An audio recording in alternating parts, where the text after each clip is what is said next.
स्वागत है आप सभी का हमारे YouTube channel RAC education point पर। छात्रों, हमने हिंदी का प्रत्येक चैप्टर प्रारंभ से किया। सबसे पहले हमने किया वर्णमाला, उसके बाद संज्ञा, सर्वनाम, विशेषण। आज का जो टॉपिक है वो है क्रिया। सबसे पहले देखेंगे हम कि क्रिया है क्या। क्रिया है क्या? क्रिया का मतलब है किसी काम को करना। यानी कि मैं कहूँ, क्रिया वह शब्द है जिससे किसी कार्य का करना या होना पाया जाए, उसे क्रिया कहते हैं। किसी कार्य का करना या होना पाया जाए उसे क्या कहते हैं? क्रिया। परिभाषा देख लें।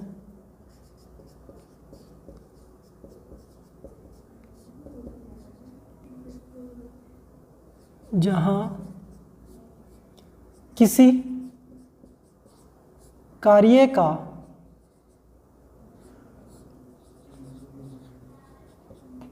करना या होना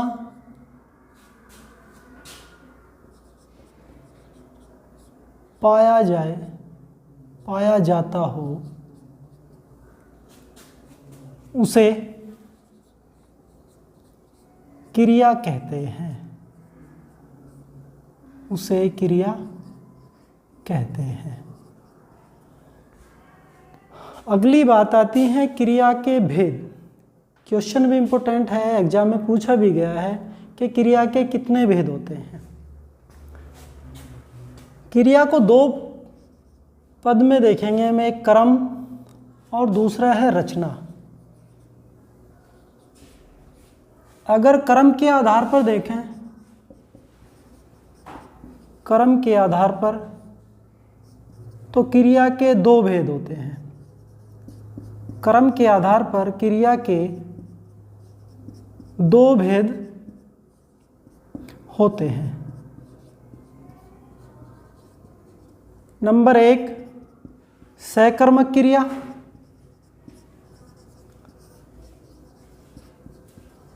और नंबर 2 पर है अकर्मक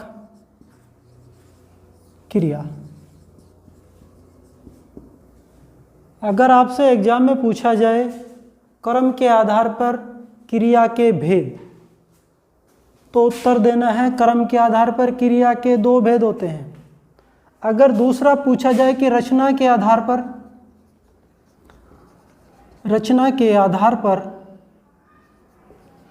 क्रिया के भेद,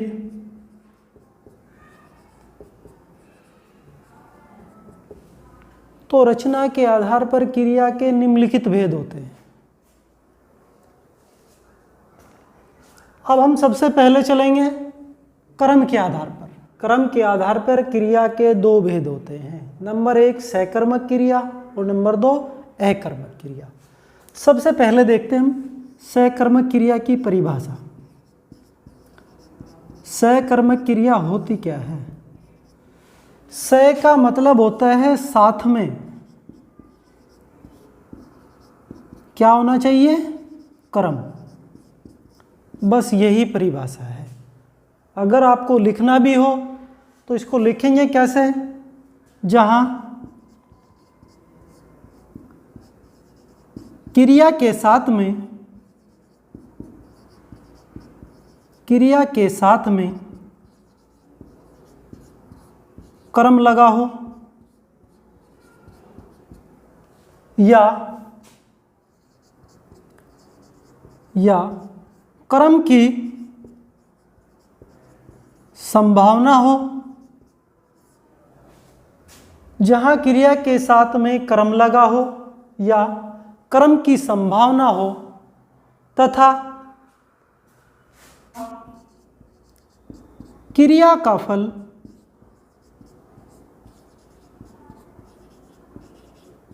कर्म पर पड़ता हो, कर्म पर पड़ता हो, वहाँ क्या होगा आपका सकर्मक क्रिया होगी। परिभाषा हमने लिखी, जहाँ क्रिया के साथ कर्म लगा हो या कर्म की संभावना हो तथा क्रिया का फल कर्म पर पड़ता हो, वहाँ क्या होगा आपका सकर्मक क्रिया। एक उदाहरण देखेंगे हम, गीता,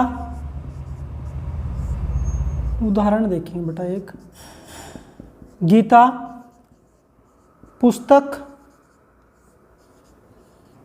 पढ़ती है। हमारे पास एक उदाहरण है, गीता करता है, गीता पढ़ना क्या है, क्रिया है, और है क्या है हमारा सहायक क्रिया है, और पुस्तक कर्म। गीता पुस्तक पढ़ती है, हमने कहा जहाँ क्रिया के साथ कर्म हो, यहाँ क्रिया है, क्रिया के साथ क्या हो कर्म, या कर्म की संभावना तथा क्रिया का फल कर्म पर पड़ता हो, वहाँ क्या होगा आपका सकर्मक क्रिया। गीता करता था, पुस्तक कर्म है, और पढ़ना क्या है क्रिया, और है क्या है सहायक क्रिया। एक बात मैं आपको विशेष रूप से नोट लिखा हूँ, कोई भी क्रिया बिना धातु के नहीं बन सकती। जैसे वहाँ उदाहरण में देखा हमने पढ़ना, पढ़ना में पट धातु होती है, पढ़ना में कौन सी धातु होती है पट धातु। खाना, जैसे एक शब्द लिखे हम खाएगा, खाएगा में खा धातु होती, खा धातु होती है। बिना धातु के कोई भी क्रिया नहीं बन सकती, ये बात ध्यान रखना। अब हमने एक उदाहरण लिया, अब इसमें अगला जो टॉपिक बचा कर्म की संभावना। अगर इस उदाहरण को मैं ऐसे लिखूं, गीता पढ़ती है, यहां गीता करता है, पढ़ना क्या है क्रिया है, और है क्या है सहायक क्रिया, है क्या है सहायक क्रिया।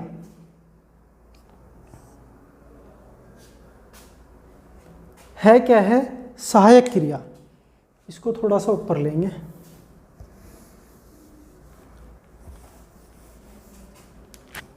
इस बात को मैं उठाऊं जहां कर्म की संभावना हो। इस उदाहरण को लिखूं, यहां गीता पढ़ती है, गीता क्या है कर्ता, पढ़ना क्या है क्रिया,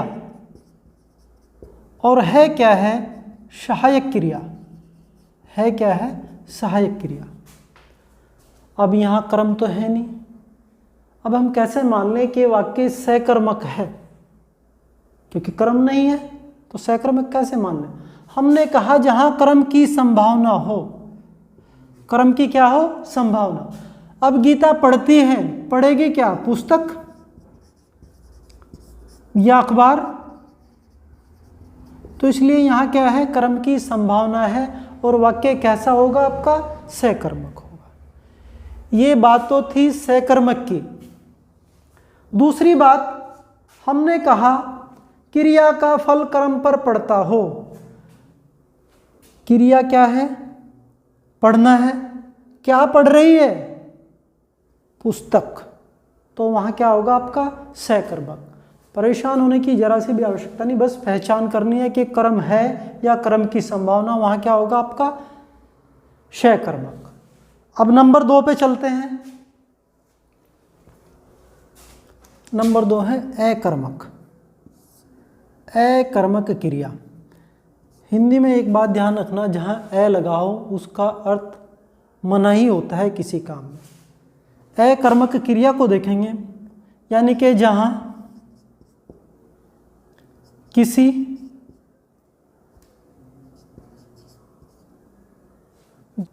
किसी वाक्य में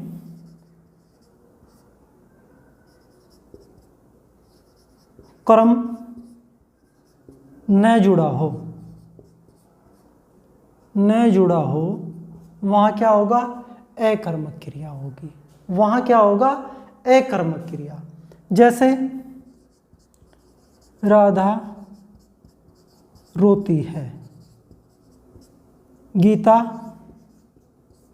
हंसती है।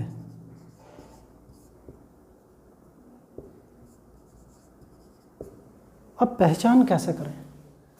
यहाँ मेरे पास कर्ता तो है,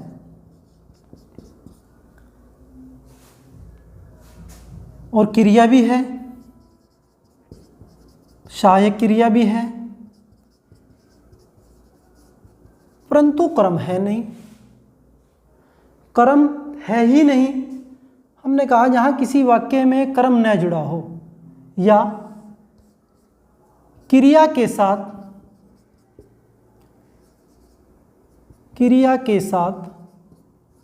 कर्म न हो,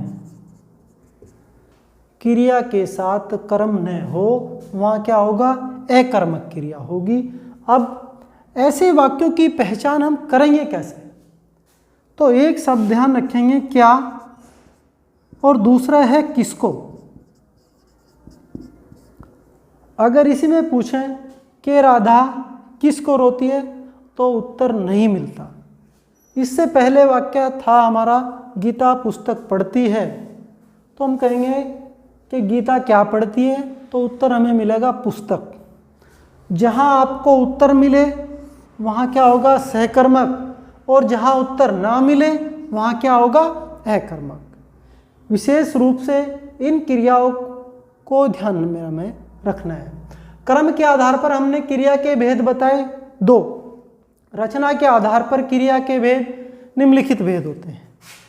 अब उनको भी देख लें। कुछ हमें महत्वपूर्ण चीज़ें देखनी है जो परीक्षा में आती हैं। जैसे नंबर 1 है द्विकर्मक क्रिया।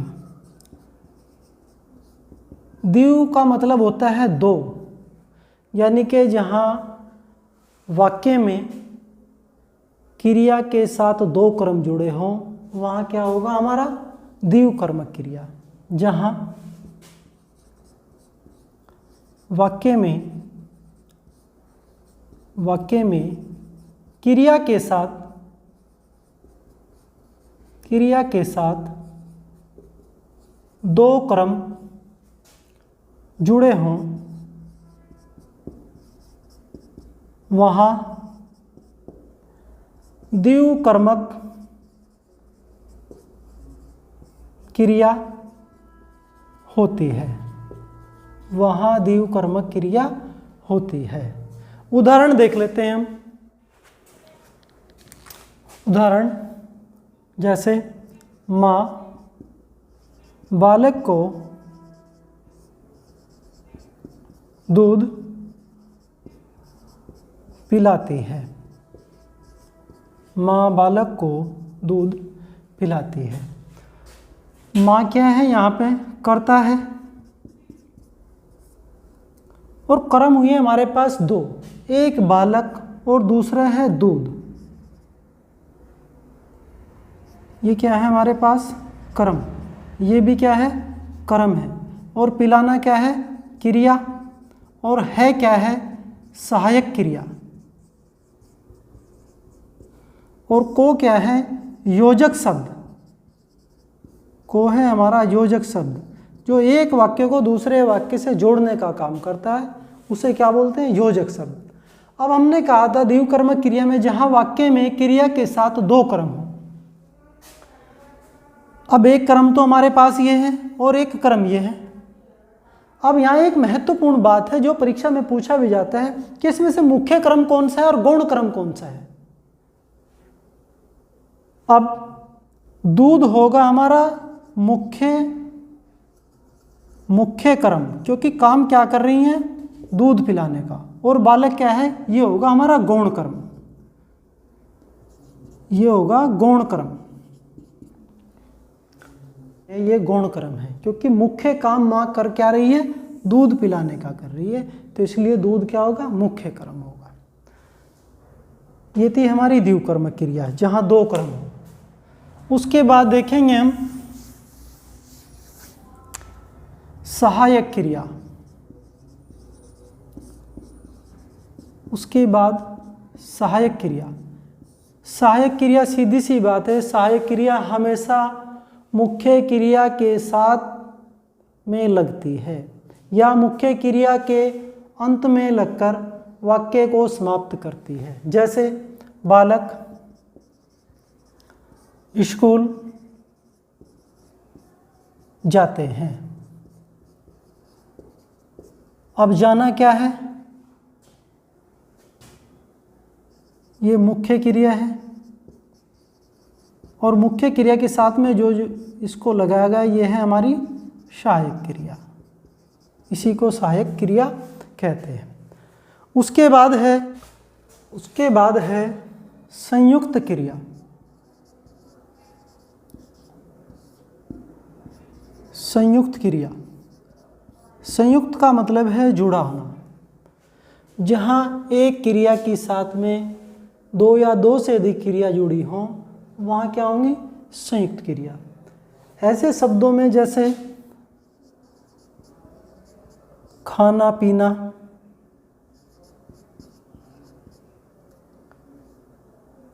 खाना पीना, उठना बैठना, ऐसे शब्द जुड़े हों वहाँ क्या होता है, संयुक्त क्रिया। जैसे गीता पढ़ने लगी, गीता पढ़ने लगी, राधा सोने लगी। तो ऐसी क्रियाएं होती हैं संयुक्त क्रिया। उसके बाद अंतिम देखेंगे हम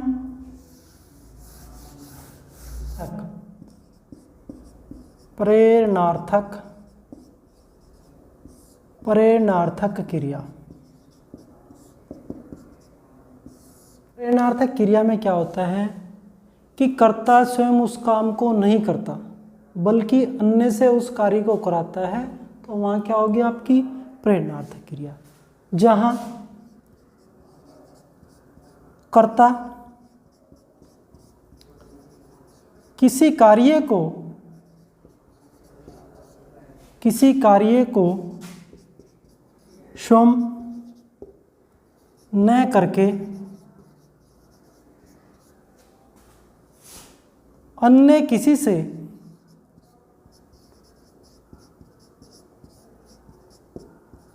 उस कार्य को अन्य किसी से करने की प्रेरणा दे, वहाँ क्या होगा हमारा प्रेरणार्थक क्रिया। जैसे मालिक, उदाहरण देख लेंगे हम। जैसे मालिक नौकर से काम कराता है, या अध्यापक ने छात्रों से पुस्तक पढ़वाई। तो ऐसे वाक्य क्या है हमारे प्रेरणार्थक वाक्य, यानी कि स्वयं ना करके अन्य किसी को कार्य करने की प्रेरणा देता है, तो वहाँ क्या होगा हमारा प्रेरणार्थक क्रिया। ये तो था हमारा क्रिया। क्रिया के बाद अब हम सीधा यहाँ से चलेंगे वाक्य बनाने में, जहाँ सरल वाक्य, संयुक्त वाक्य और मिश्र वाक्य एग्जाम में पूछा भी जाता है। उनसे संबंधित जितने भी प्रश्न होंगे या जितनी समस्या होगी उन पर हम चर्चा करेंगे अब नेक्स्ट वीडियो में। अगर वीडियो आपको पसंद आए तो लाइक करें, जो बात आपको समझना है तो हमें कमेंट में लिखें। ठीक है, धन्यवाद।